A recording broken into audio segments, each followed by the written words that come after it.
guess you could say. And one teacher that comes to mind is Angelus Arian. She's in spirit world. She died a few years ago, but I had the blessing to be able to do a 6-day training with her, as well as reading some of her books. One book that stands out is The Fourfold Way, F-O-U-R, Fourfold Way, by Angelus Arian, if anybody is wanting to jot that down. She puts everything. First off, she's an anthropologist like Michael Harner. She studied a lot of different cultures. She's originated from the Basque region between France and Spain. And it's a separate region that has never been conquered, which I don't know why or how. But she's excellent teacher. Anyway, so she puts everything in fours. And that's why the Fourfold Way. And one of the pieces that I always remembered is something we could call the 4 guidelines to the art of living. The 4 guidelines to the art of living. Number 1, show up. In other words, be present. Be with your experience, completely show up and be present. So show up. Pay attention, number 2. Pay attention, especially to what's important, or as Angelus would say, especially what has heart and meaning. So show up, pay attention. Here's number 3. You made some reference to it, Yvonne. Show up, pay attention, and speak your truth. There's a little difference between speaking your truth and being honest. Speaking your truth comes from a little different place. And Angelus, what she would say to qualify it is speak your truth or maintain a noble silence. Wow. In other words, know when to hold them, know when to show them, when to speak up and when not. But nonetheless, speak your truth. Show up, pay attention, speak your truth. And you're going to love number 4, Yvonne. Oh. Remain unattached to outcome. Boom.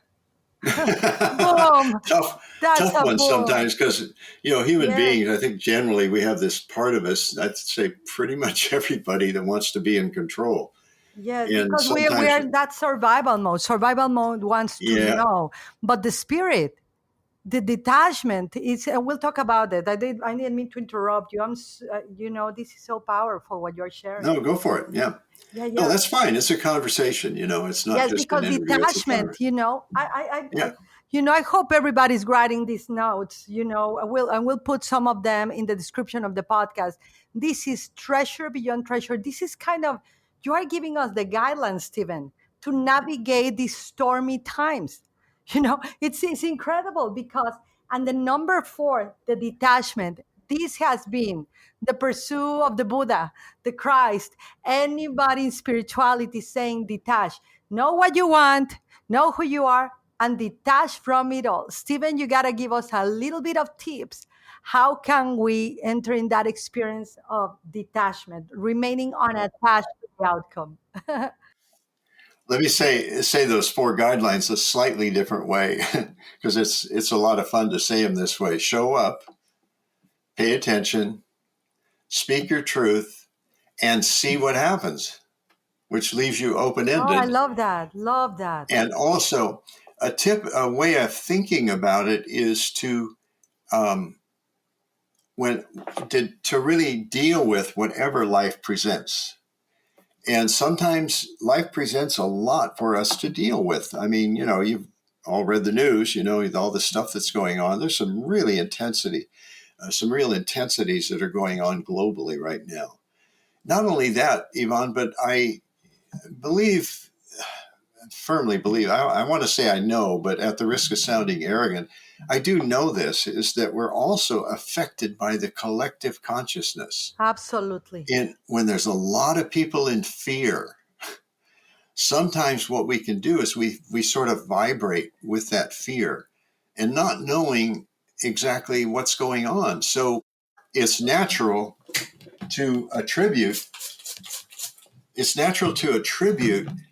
when you're feeling afraid, attribute to something. And there's a massive, in the United States especially, there's a massive sort of split or divisiveness that has been going on for a few years. It started with the previous administration. It probably was going on before then, but also this split and this amount of violence and finger pointing and blaming and such like that. And now it's kind of taken a different tack, if you will, and it has to do around the pandemic, wearing masks, no masks, it's just there's a certain insanity. I remember, Yvonne, a very old black and white movie came out apparently after World War II. It's called King of Hearts. And I'm not necessarily recommending it, but I'll tell you briefly the story and you can kind of take off from there. What happened during World War II, this is a story of something that supposedly happened. I think it's fiction, but supposedly happened is that as the Allies were moving into France and recapturing France from the Germans, they came across a village. And what they didn't know about the village is that all of the townspeople had left. But what had happened is they opened up the insane asylum.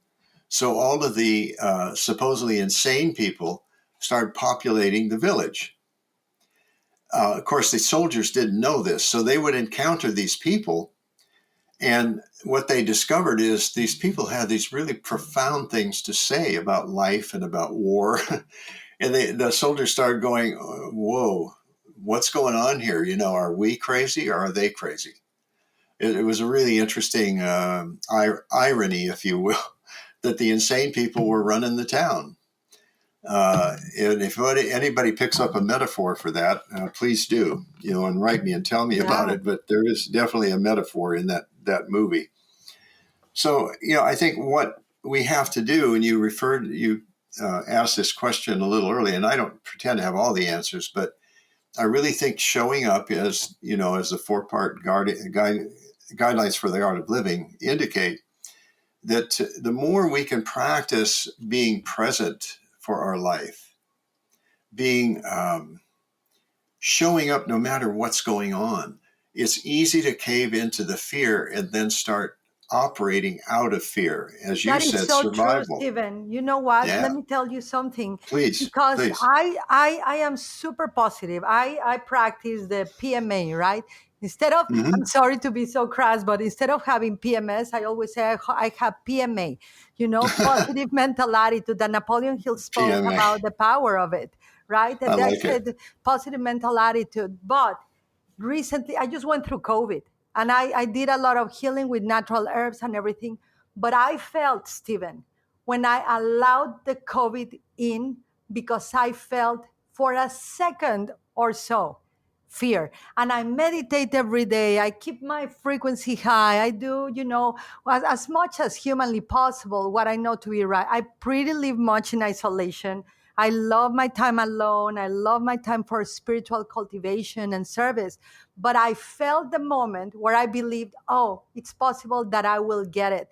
And again, I have a lot of compassion because a lot of people are going through this. But the navigation of fear, I went, it's like if for 2 weeks, Stephen, I said, let me explore the world of fear.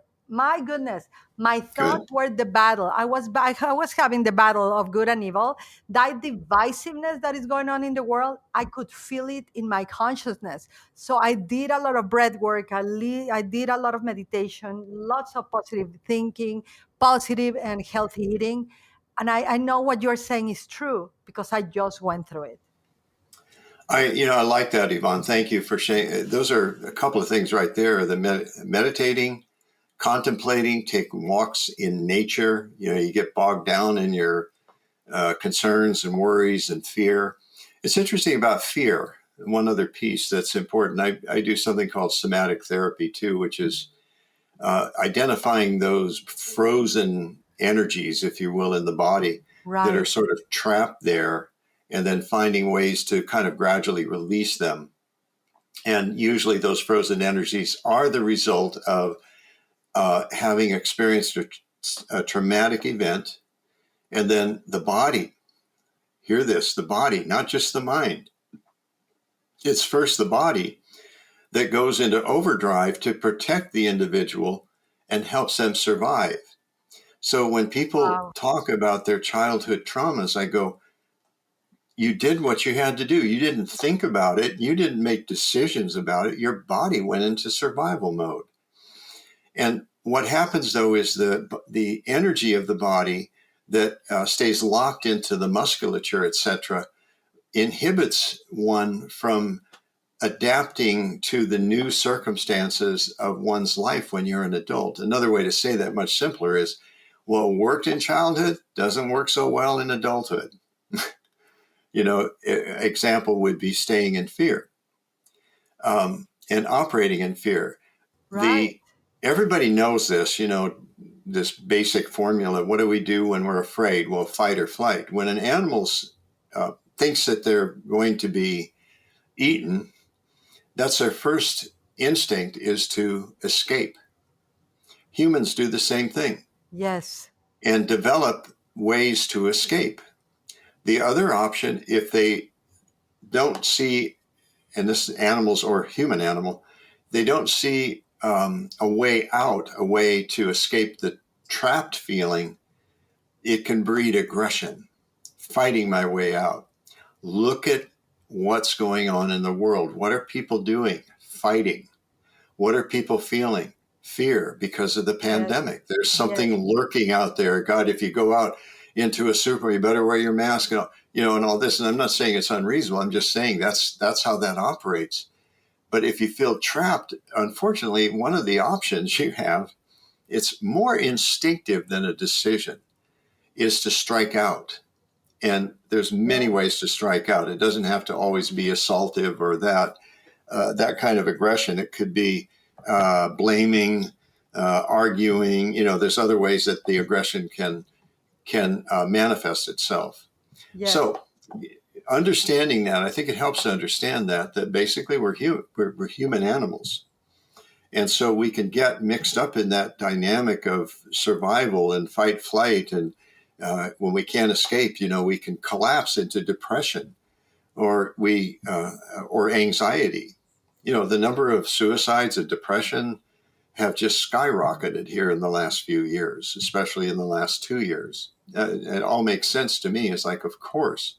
So, okay, what can a person do about that? Well, you said a couple of things, meditate, Yes. contemplate, Contemplate. get outside, That's nature. get Nature has outdoor. been, yes, the sun, the vitamin D, the vitamin C. Yep. And also, you know what I found, Stephen?